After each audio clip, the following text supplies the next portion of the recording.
Et nous sommes en ligne avec Afshin Alavi. Bonjour. Bonjour. Vous êtes porte-parole des Moudjahidines du peuple, membre du Conseil national de la résistance iranienne basé en France. Vous luttez contre le régime iranien. Vous êtes considéré comme un organe de résistance et vous êtes interdit en Iran. Depuis plus d'une semaine, les manifestations se multiplient à Téhéran, à Ispahan ou à Karaj. Pour vous, de quoi sont le signe ces rassemblements aujourd'hui? Écoutez, comme vous le dites, ces rassemblements ont eu lieu dans des grandes villes, mais également dans des villes de province, et avec un caractère très très virulent, une population très remontée contre le régime, et avec des slogans qui sont très significatifs, comme canon, chars et pétards n'empêcheront pas les mollahs de ficher le camp, ou abat la dictature, abat Khamenei, ou Abba Rouhani, ou réformateur, conservateur, le jeu est maintenant terminé, et libérer les prisonniers politiques. Donc tout cela signifie que la population est bien décidée de se débarrasser du régime des mollahs, et il n'y a pas de doute là-dessus. Ce qui est très important, c'est que ces manifestations, qui ont pris de l'ampleur effectivement depuis le début de la semaine, et ne datent pas d'aujourd'hui. En fait, depuis le début de l'année, cela fait 8 mois qu'il ne se passe pas un jour en Iran sans qu'il y ait des grèves, des manifestations, des émeutes. Et cela malgré que le taux de la répression n'a pas du tout baissé. Oui, le plus fort de ces émeutes, c'était en janvier, mais depuis, force est de constater que ça a un peu retombé, cette vague de protestation, Afshin Alavi.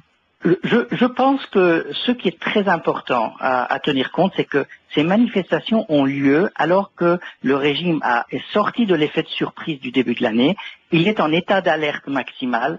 Et il continue à arrêter des gens, il continue à exécuter des gens, à faire disparaître des gens. Et malgré cela, ces manifestations ont lieu. Et ça, je pense que c'est un signe très important qui ne trompe pas.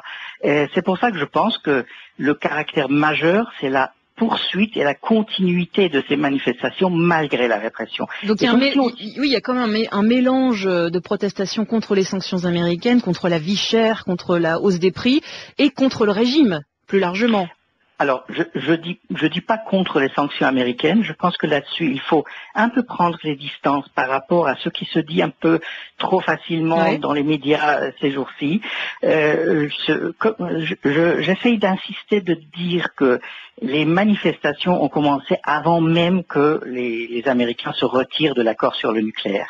Et la situation économique, et la pauvreté et le chômage datent de l'époque où l'accord sur le nucléaire était en vigueur, tout simplement parce que la cause de cette crise économique, avant d'être des sanctions étrangères, elle est due à l'incapacité du régime et également à la situation de la mainmise sur l'économie des gardiens de la révolution et des fondations religieuses du régime.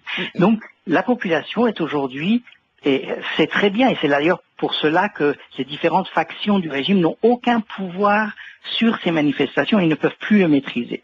Mais le deuxième facteur qui est très important, c'est que aujourd'hui il y a un symbiose à l'intérieur de la société iranienne entre cette population qui est excédée et la résistance. Et ça c'est très important, d'où les slogans qui sont des slogans extrêmement politiques, alors que les causes sont multiples. Les causes de ces manifestations, c'est le désastre environnemental, c'est la pénurie d'eau, c'est la misère, la pauvreté, le chômage. Mais quelles sont les figures politiques, les relais politiques qui vont porter cette voix-là, celle des manifestants? Alors, aujourd'hui, si vous écoutez le régime, vous allez voir qu'à tous les échelons du régime, on pointe du doigt précisément les Moudjahidines du peuple d'Iran.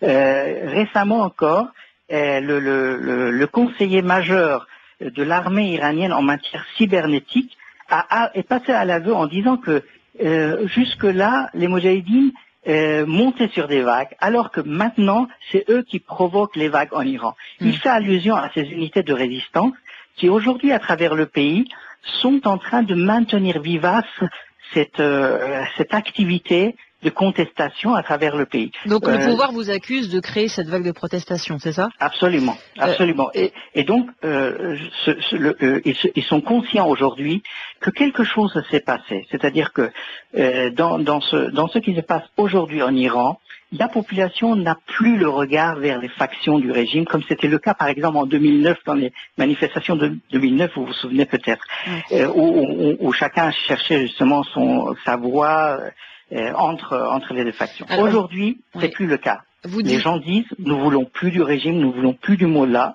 et nous voulons une république laïque.